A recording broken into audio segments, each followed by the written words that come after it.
What's up, guys? So listen, I just got to my office. There's no one here. And I had a thought burning in my head as I was driving here that I had to do a follow-up video about the whole PJ versus JJ debate.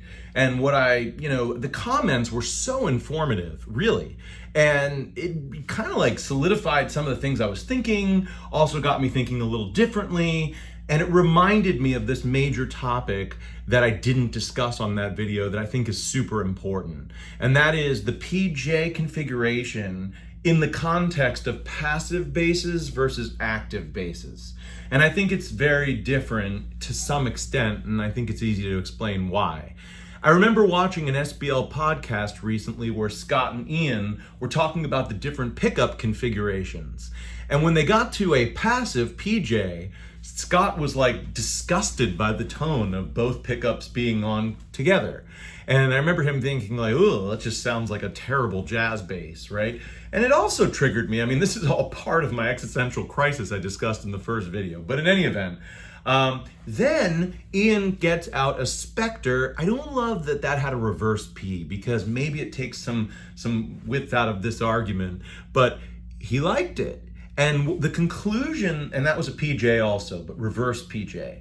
And the conclusion that they came to was that there's a difference when it's an active instrument from a passive instrument. And I think what they were talking about is that an active electronic preamp, tends to color the sound a little bit, and often in a good way, and in a way that I guess Scott felt could overcome in some cases whatever perceived sound like mids that he doesn't like out of the PJ combo in the passive sense. And it's funny, in the comments from my original video, people pointed this out. Some people said, well, you're playing a Sadowsky, man. It sounds incredible. Who cares what pickups are in it? Or you're playing a Sadowsky, man. That's active. In my book, a PJ sounds like crap when it's passive. And, these are things. And then also some people, posted some passive like Lakeland PJ in the comments and things like that, which they swore by and thought were incredible. So again, the debate sort of rages in that, is it really true that, and then there was even also the issue of the blend knob. Like, do you have a blend knob or do you have two pickups that you control the volume independently? And some people were saying that is the deal breaker or maker for them as it relates. See, this was a good issue and I'm glad I brought it up. But I think where I land on it is, it's a bass by bass basis. And I do agree that the Sadowsky is gonna sound good kinda no matter what. I've talked in my video about Sadowsky's preamp. And then I saw that Roger made a video not long after that was very similar to my video, and I pray I had something to do with that, although I guess that's my ego talking, but I thought that was really cool. Certainly he can say it better than I can. But he's always said that he's never met a set of pickups that his preamp doesn't get along with. And I am not the least bit surprised by that statement. It was designed by Alex Aguilar, and Alex Aguilar knew what he was doing. I think everyone here agrees. And I think his two-band boost-only preamp kills the way that it is. And it's true that sort of does give you that Sadowsky tone, regardless of whether it's PJ, JJ, or 7 Ps and 7 Js. Really, you still retain that Sadowsky traditional tone, in my opinion.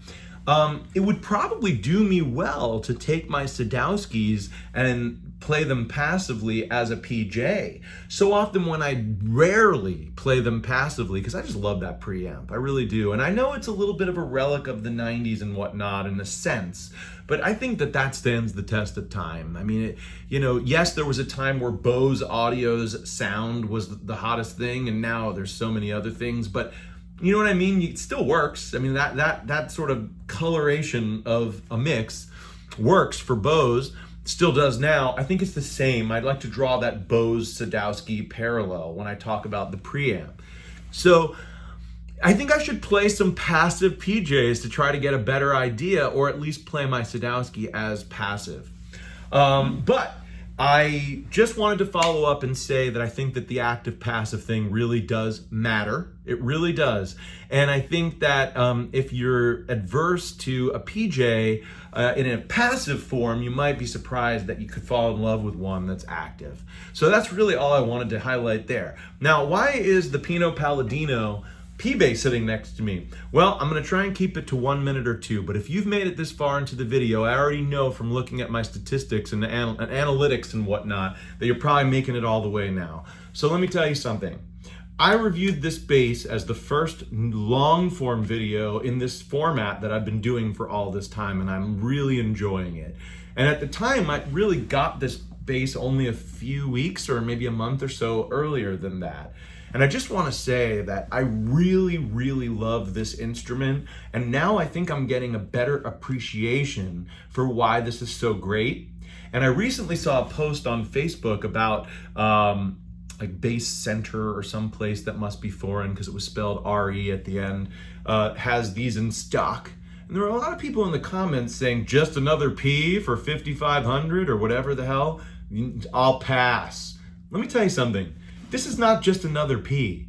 There were some people in the comments who nailed it, which is that this thing really gets you to a vintage P without having to go vintage price and also getting a new instrument that should be perfectly warranted and ready to rock and roll. And man, they are the ones that are right. This P bass, you know, I made that video about the P bass that I love so much and that it's my one from North Carolina. Well, I feel that way about that P bass. But the truth is, like, if I got a call, and these are so ambitious for me to say these things, but I know I could handle it. But like Pino himself, if I got a call from Simon and Garfunkel to come play with their reunion show at the Garden, right? Like, if I had to bring a P bass, I'm bringing this one over that one. And why? I'll tell you why. It's because this one, I said it in that first video, if you ever go back and watch it, this one has really like some balls. I mean, and you know that's my thing, right? Is booty and presence and depth and punch and all that stuff. And I think it's the capacitor and the tone pot and this pickup and also the woods. I mean, the woods really do that alder rosewood thing well. And this is a lightweight piece of alder, But yeah, the pickups and the electronics just slam compared to anything. And I actually saw a comment on that, any other P bass I've ever played, and I saw a comment on that Facebook post where someone said, you know, live, there's just nothing like this bass, but in the studio, you really can't do what it does live.